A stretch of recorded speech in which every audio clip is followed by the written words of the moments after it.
Minsan pa po. Minsan pa po. Sumigaw ba? Hindi mo nakasarag yung boss ko.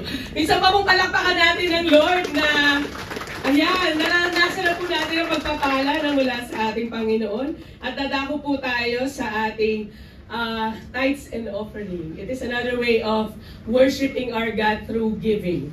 Amen po ba? So, ayan. Grabe yung tawa. Ayan po. So, I never imagined na one day ay makakatayo ulit dito for this matter. Ayan po. So, lagi po nating napapakinggan ang verse, Malaki chapter 3, verse 10. Bigyan ko po kayo ng konting, pwedeng paki-flash na lang po para andyan pa rin yan. So, just a backstory po. Gusto kong i-share yung isang testimony kung saan dito po ay napatunayan kung paano katapat po ang Panginoon once na tayo rin po ay naging matapat sa Kanya.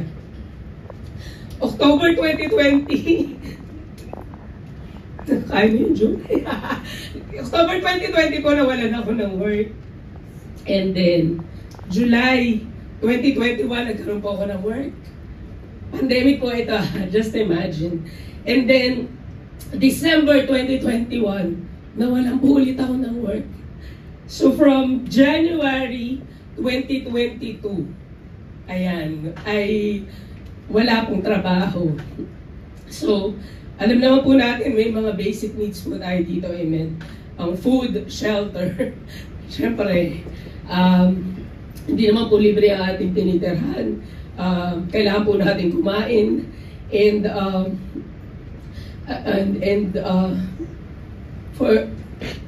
naalala ko po na during those times, alam niyo po kung ano yung pinakamabibigat na pinapanalangin ko sa Lord. Na Lord, syempre wala tayong panggastos dito. Pangalawa, Lord, wala po akong marimit. Kaya nga tayo nag-abroad para makatulong. Third, Lord, merong mga kapatiran din na kailangan ng tulong, wala akong maitulong. Di ba po mabigat din yun yung, alam mo may mga kapatiran, tapos di ka makatulong. And then, isa pa po, every time may tithes and offering, sabi ko, Lord, wala akong mabigay. Napakabigat po. Pero God is so good. Kasi alam niyo po ba, from 2022 hanggang ako po yung nagkatrabaho ng May 2023. May 2023. So ang nakita ko po doon kung paano po kumilos ang Lord. Mayroong kapatiran po na doon po ako sa kanila nakatira. And then, nag-provide po ang Lord ng part-time job. Yung kumpanya po, yung pinapasukan ko po na yung nakapatiran din ng mga may-ari. And then, meron pong isang kapatiran na sabi niya, Junit, alam mo ba, tuwing sasahod ako, pinapaalala niya ka sa akin. So, every month, binibigyan niya po ako ng allowance. And then, meron pa po, na uma-attend din po sa atin, sabi niya, na binibigyan niya ako ng pagkain everyday. Imagine niyo po yun na everyday, nagbibigay siya ng pangkain ng lunch and then magdi-dinner. Ano pa pong ginawa ng Lord? Yun po yung time na nagkakaroon ng COVID. Naalala niyo po yun? Pero ang Panginoon, grabe po siya kasi yung time na po na yun, hindi po, sipon lang yung nagkaroon ako. Eh meron po akong asthma. So parang nakakatakot talaga during those times. And then, isa pa po ay, meron mga kapatiran na, aside from all of that, naalala ko sinabi ni Kuya Dennis po kanina, no? Yung magkaroon ka ng mga kaibigan na masasabihan mo. Salamat po, nag-provide ang Lord na kung saan nag-i-encourage sila, nag-add po ng strength to carry on during those times, and they are praying. So on May 2023, nagkaroon po ako ng work. Yung trabaho na yon na in-applyan ko pa from 2020, imagine. Tapos no 2023 na siya, nakalimutan mo na yan. Tapos tumawag na lang.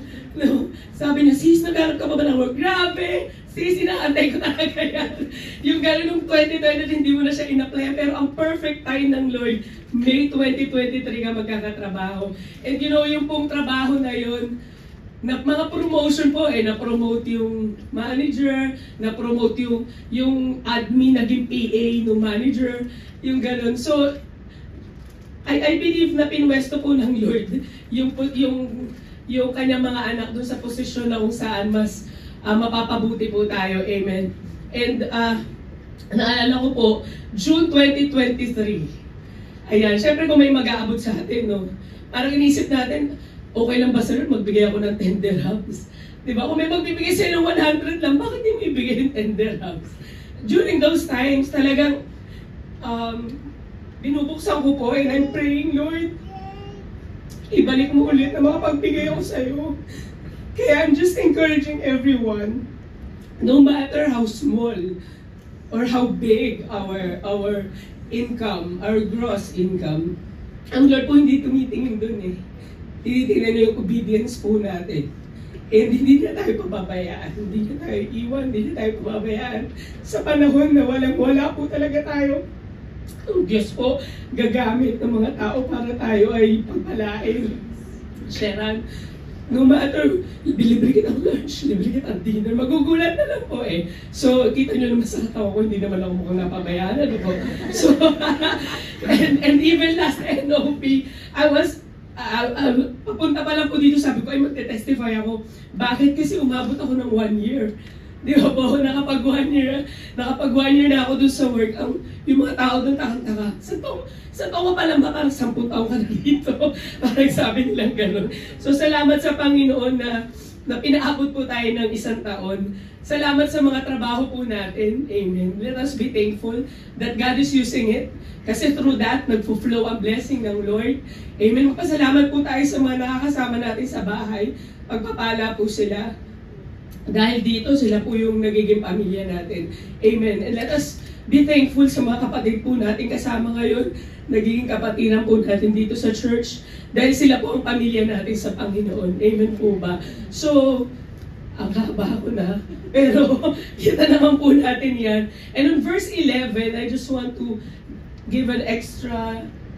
Ayan, sa verse 11 po sabi dyan, I will prevent pests from devouring your crops, and the vines in your fields will not drop their fruit before it ripe, says the Lord Almighty. Ang Diyos po ang patuloy na magpoprotekta even sa kung ano mang meron po tayo. No?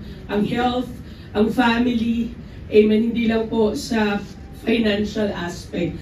Amen po ba? So I pray na about isa po, naging karagdagan na encouragement po sa atin itong aking i-share sa umaga pong ito. So tayong lahat po ay yumuko at manalangin. Hallelujah. We bless your name, Lord God.